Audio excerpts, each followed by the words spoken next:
अब इस तीसरे भाग में सीएफसी की जानकारी और ओजोन विघटन ये संकट हमारे लिए कितना महत्वपूर्ण बन गया है, इस बात की जानकारी हम लोग प्राप्त करने जा रहे हैं। पहले सभी प्रशीतकों में सल्फर डाइऑक्साइड और अमोनिया का इस्तेमाल किया जाता था। उसके बाद कार्बन का इस्तेमाल किया जाने लगा। उसी क्लोरोफ्लोरोकार्बन की जानकारी अब हम प्राप्त कर लेते हैं। देखिए,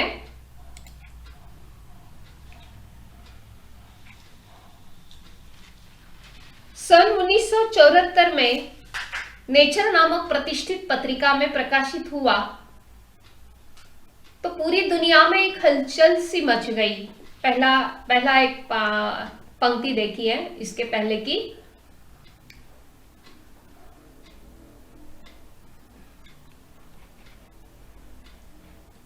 और थोड़ा सा देखिए।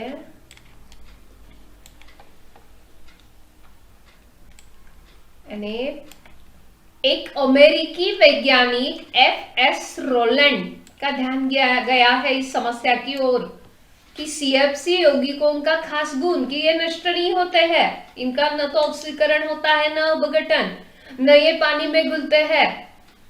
तो आखिर इन सीएफसी यौगिकों का भी क्या होता है, इस बात को लेकर विज्ञान में संशोधन हुआ और इस सीएफसी के यौगिकों का क्या होता है, इस समस्या की ओर अमेरिकी वैज्ञानिक एफ.एस. रोलैंड का ध्यान गया है। अब इस एफ.एस. रोलैंड ने क्या बताया, यह देखिए। उसने अनुसंधान किया रोलैंड ने, और उसने 1974 में नेचर नामक प्रतिष्ठित पत्रिका में उसने अपना यह संशोधन प्रकाशित किया। और जब उसका यह संशोधन सामने आया तो पूरी दुनिया में एक हलचल सी मच गई। अपने शोध पत्र में रोलैंड ने निष्कर्ष दिया कि ये सीएफसी के यौगिक धरती की ओजोन परत को नष्ट कर चुके हैं। शुरू में लोगों ने रोलैंड की बातों को कोई खास अहमियत नहीं दी। कुछ लोगों ने उन्हें आतंकित पर्यावरणवादी कहकर उनका उपहास किया, लेकिन कुछ ही साल बाद 1985 ईस्वी में ब्रिटिश सर्वे टीम के कार्यों से रोलैंड की बात सही साबित हो गई। टीम ने न केवल ओजोन विघटन की पुष्टि की, बल्कि अध्ययन करके बताया कि दक्षिणी ध्रुव क्षेत्र में ओजोन की परत काफी झीज चुकी है और उसकी वजह से वहां एक बड़ा छिद्र हो गया है। अमेरिकी उपग्रह निम्बस द्वारा भेजे गए चित्र से भी रोलैंड की बात की पुष्टि हुई। ब्रिटिश टीम ने चेताया कि यदि बहुत जल्दी ओजोन विघटन को न रोका गया तो ओजोन परत के छिदने से आने वाली पराबैंगनी किरणों से धरती के तापमान में वृद्धि होगी तथा अनेकानेक तरह की त्वचा संबंधी व्याधियां फैलेंगी। त्वचा के कैंसर के रोगियों की संख्या लाखों में होगी। सीएफसी रसायन चूंकि हवा से हल्के होते हैं, अतः इस्तेमाल में आने के बाद मुक्त होकर ये सीधे वातावरण में ऊंचाई पर चले जाते हैं। वायुमंडल में ऊपर पहुंचने पर ये यौगिक पराबैंगनी किरणों के संपर्क में आते ही जहां इनका प्रकाश अपघटन, उसे फोटोलिसिस कहते हैं, वो होता है। फोटोलिसिस से क्लोरीन मुक्त मूलक पैदा होते हैं। क्लोरीन के ये मुक्त मूलक ओजोन से अभिक्रिया करके उसे ऑक्सीजन में बदल देते हैं। इस तरह ओजोन का ह्रास होने से ओजोन की परत धीरे धीरे छिदती जा रही है। वस्तुतः आज ओजोन छतरी का अस्तित्व ही संकट में पड़ गया है। जिस सीएफसी को हम निष्क्रिय समझते थे, वो इतनी सक्रिय है कि उससे निकला एक क्लोरीन मुक्त मूलक ओजोन गैस के 1,00,000 अणुओं को तोड़कर ऑक्सीजन में बदल देता है। ऐसी श्रृंखला अभिक्रिया के कारण होता है। यहां गौरतलब है कि 1974 में पूरी दुनिया में सीएफसी की खपत 9 लाख टन थी। पिछले कई वर्षों के शोध से मालूम हुआ है कि दक्षिणी ध्रुव के ऊपर मौजूद छिद्र आकार में बढ़ता जा रहा है। हाल के वर्षों में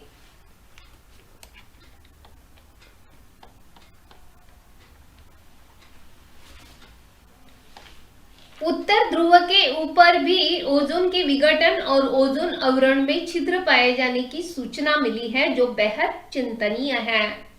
ओजोन संकट पर विचार करने के लिए दुनिया के अनेक देशों की पहली बैठक 1985 में वियना में हुई।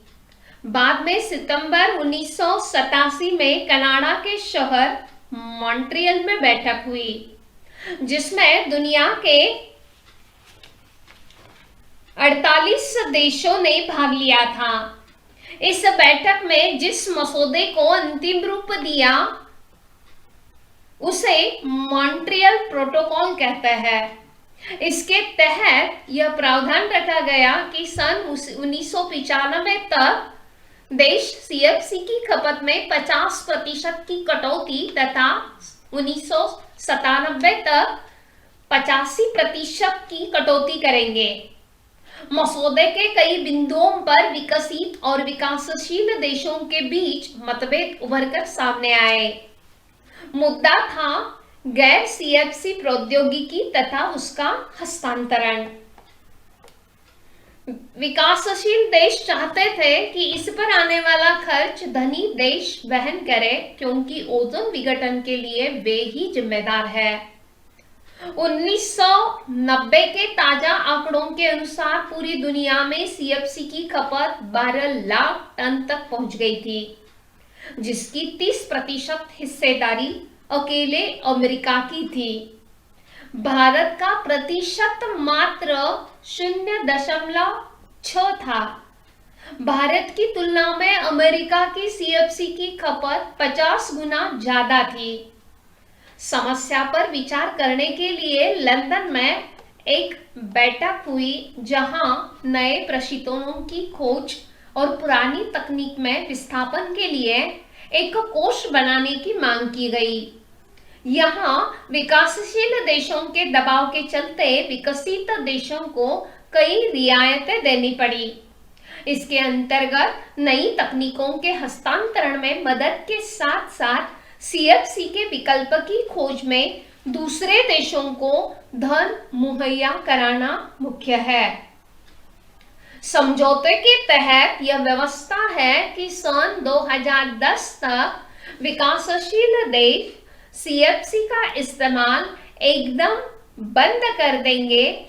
इस दौरान विकसित देश नए प्रशीतकों की खोज में विकासशील देशों की आर्थिक मदद करेंगे। स्थिति की गंभीरता को देखते हुए दुनिया के सभी देशों ने इस बारे में विचार करके समुचित कदम उठाने शुरू कर दिए हैं। ग्रीन हाउस के प्रभाव के कारण आज धरती का तापमान निरंतर बढ़ रहा है। इसमें ओजोन विघटन की भी अहम भूमिका है। पराबैंगनी किरणें जब धरती तक आती है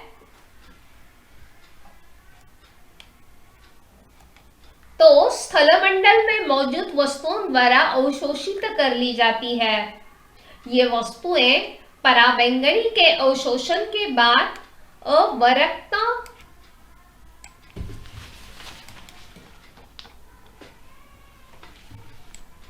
विकिरण उत्सर्जित करती है। ये किरणें वापस वायुमंडल के बाहर नहीं जा पाती, क्योंकि हवा में मौजूद कई गैसें उन्हें अवशोषित कर लेती है। इस तरह से धरती का तापमान बढ़ता है। तापमान बढ़ने से ध्रुवों पर जमी हुई विशाल बर्फ राशि के पिघलने के समाचार भी आ रहे हैं। यदि ऐसा होता रहा तो समुद्र का जलस्तर बढ़ेगा और तमाम तटीय क्षेत्र पानी में डूब सकता है। तापवृद्धि से जलवायु में जबरदस्त बदलाव आ सकता है। मानसून में परिवर्तन के साथ कहीं अतिवृष्टि तो कहीं अकाल जैसी स्थिति आ सकती है। वैसे विगत एक सदी के दौरान भूमंडल में काफी परिवर्तन पाया गया है। हाल ही में शोध के बाद पाया गया कि हिमालय के गंगोत्री स्थित गोमुख हिमनद हर साल 18 मीटर पीछे की ओर खिसकता जा रहा है। अगर यही हाल रहा तो संभव है कि 21वीं सदी के प्रथमार्ध तक यही हिमनद तथा साथ ही हिमालय के दूसरे हिमनद भी गलकर समाप्त हो जाएं। ऐसे में उत्तर भारत में बहने वाली नदियों का अस्तित्व मिट जाएगा और मैदानों की उपजाऊ भूमि ऊसर में बदल जाने से कोई रोक नहीं सकेगा। अगर समय रहते स्थिति पर काबू नहीं पाया गया तो इसके गंभीर परिणामों से इनकार नहीं किया जा सकता। ओजोन विघटन के व्यापक दुष्प्रभावों के चलते इंसानी सभ्यता संकटापन्न है। अतः जरूरत है कि फौरन इससे निपटने के लिए समग्र कदम उठाए जाएं, अन्यथा कल तक तो शायद बहुत देर हो जाएगी। यहाँ तक के जो पाठ का वाचन हमने किया उसका विश्लेषण देखिए। इस विश्लेषण में सीएफसी की जानकारी आप लोगों को बता दी थी पहले ही। सीएफसी का जो क्लोरोफ्लोरोकार्बन की वे नष्ट नहीं होते, ना ही पानी में घुलते हैं। सीएफसी के यौगिकों का क्या होता है, इस पर जब संशोधन हुआ, इस संशोधन में सबसे पहला संशोधन एफ.एस. रोलैंड ने किया है 1974 में नेचर नामक पत्रिका में। उसने शोधालेख प्रकाशित किया और उसने ये निष्कर्ष बता दिया है कि जो सीएफसी की यौगिक क्या करते हैं तो धरती की ओजोन परत को नष्ट कर चुके हैं। और उस समय उसके इस बात पर किसी ने भरोसा नहीं किया, यहां तक कि कुछ लोगों ने उसे आतंकित पर्यावरणवादी कहकर उसका उपहास किया रोलैंड का। लेकिन 1985 में ब्रिटिश सर्वे टीम ने सर्वे किया और उन्हें इस बात की सच्चाई का एहसास हुआ और उन्होंने रोलैंड की बात को सही बताया। ब्रिटिश सर्वे टीम ने बताया कि दक्षिण ध्रुव क्षेत्र में ओजोन की परत जो है वह काफी छीज चुकी है और वहां एक बड़ा छिद्र हो गया है। अमेरिकी की उपग्रह निम्बस द्वारा भेजे गए चित्र से भी रोलैंड की बात की पुष्टि हुई है। और ब्रिटिश सर्वे टीम ने हमें चेतावनी दी है कि यदि ओजोन विघटन को न रोका गया तो ओजोन परत के छीजने से आने वाली पराबैंगनी किरणों से धरती के तापमान में वृद्धि होगी तथा त्वचा के कैंसर के रोगियों की संख्या लाखों में होगी। देखिए ओजोन छिद्र कैसा है। 2014 से लेकर 2019 तक के चित्र ये यहाँ पर प्राप्त हुए हैं। किस तरह से ओजोन की परत को ये छिद्र निर्माण हो गया है 2019 में, और ये छिद्र बढ़ता जा रहा है क्योंकि प्रशीतनों का उपयोग और अधिक मात्रा में हम लोग कर रहे हैं। Air cooler, air condition, fridge, है ना। तो सीएफसी रसायन हवा से हल्के होते हैं, इस्तेमाल में आने के बाद ये मुक्त होकर वातावरण में ऊंचाई पर चले जाते हैं। यानी किस तरह की यह अभिक्रिया होती है, ओजोन परत को ये कैसे छेद हो जाता है सीएफसी के कारण, इस बात की जानकारी यहाँ पर मैं आप लोगों को बता रही हूं। पराबैंगनी किरणों के संपर्क में आते ही इनका प्रकाश अपघटन होता है, फोटोलिसिस की क्रिया होती है, जिससे क्लोरीन मुक्त मूलक पैदा होते हैं और क्लोरीन के ये मूलक ओजोन से अभिक्रिया करके उसे ऑक्सीजन में बदल देता है। एक क्लोरीन मुक्त मूलक ओजोन गैस के 1 लाख अणुओं को तोड़कर ऑक्सीजन में बदल देता है। इससे ओजोन की छतरी का अस्तित्व संकट में पड़ गया है। दक्षिणी ध्रुव के ऊपर मौजूद छिद्र आकार में बढ़ता जा रहा है और यह बात हम सभी के लिए चिंतनीय है। इस तरह ओजोन विघटन का एक संकट बड़ा महत्वपूर्ण है और इसी संकट से बचने के लिए अंतरराष्ट्रीय प्रयास जारी है। तो कौन कौन से अंतरराष्ट्रीय प्रयास किए जा रहे हैं? देखिए, ओजोन संकट पर विचार करने के लिए दुनिया के अनेक देशों की पहली बैठक 1985 में वियना में हुई। उसके बाद 1987 में कनाडा शहर के मॉन्ट्रियल में हुई बैठक में 48 देशों का सहभाग 48 देशों का सहभाग रहा है। इसके तहत प्रावधान रखा गया कि 1995 में सीएफसी की खपत में 50% कटौती हो गई है। 1997 में सीएफसी की खपत में 85% की कटौती हो गई। गैर सीएफसी प्रौद्योगिकी तथा उसका हस्तांतरण इस मुद्दे पर विकसित और विकासशील देशों के बीच मतभेद हुए, क्योंकि विकासशील देश चाहते थे कि इस पर आने वाला खर्च धनी देश वहन करे, क्योंकि ओजोन विघटन के लिए वे जिम्मेदार हैं। 1990 में सीएफसी की खपत 12 लाख टन, जिसमें 30% हिस्सेदारी अकेली अमेरिका की थी। इस समस्या पर विचार करने के लिए लंदन में एक बैठक जारी की। इसमें नए प्रशीतनों की खोज और पुरानी तकनीक में विस्थापन के लिए एक कोष बनाने की मांग की। विकसित देशों को कई रियायतें मतलब विशेष सुविधा, छूट देनी पड़ी। इसके अंतर्गत सीएफसी के विकल्प की खोज में दूसरे देशों को धन मुहैया कराना मुख्य है। 2010 तक विकासशील देश सीएफसी का इस्तेमाल एकदम बंद कर देंगे।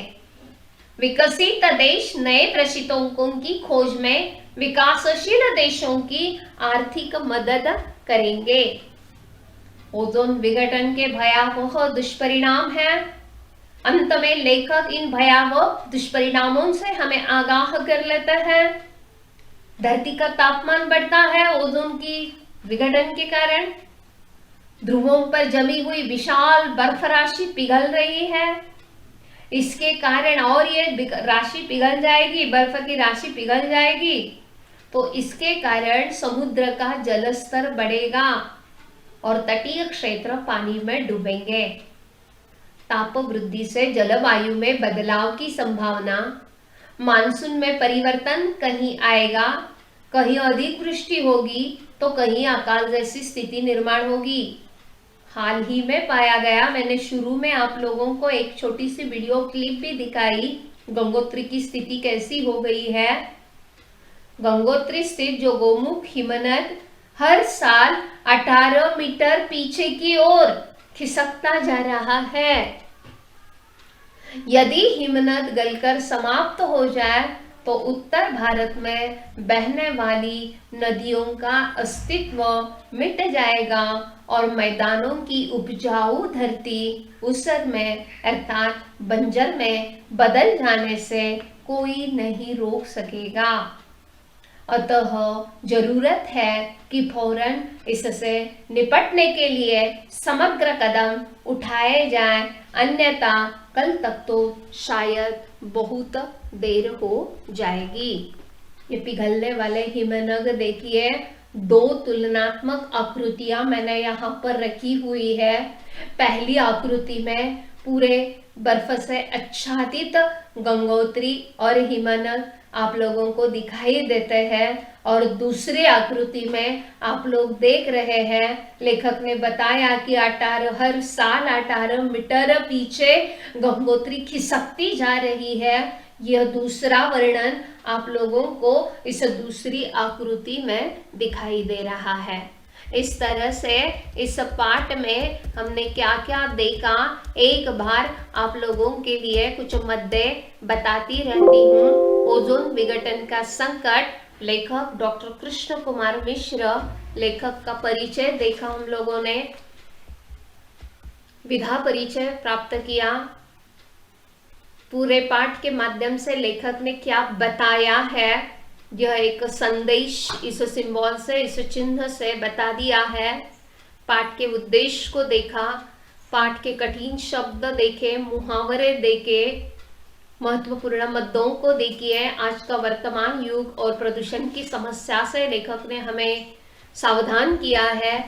भविष्य में पेयजल और जल को लेकर निर्माण होने वाली वैश्विक युद्ध की परिस्थिति लेखक ने स्पष्ट की।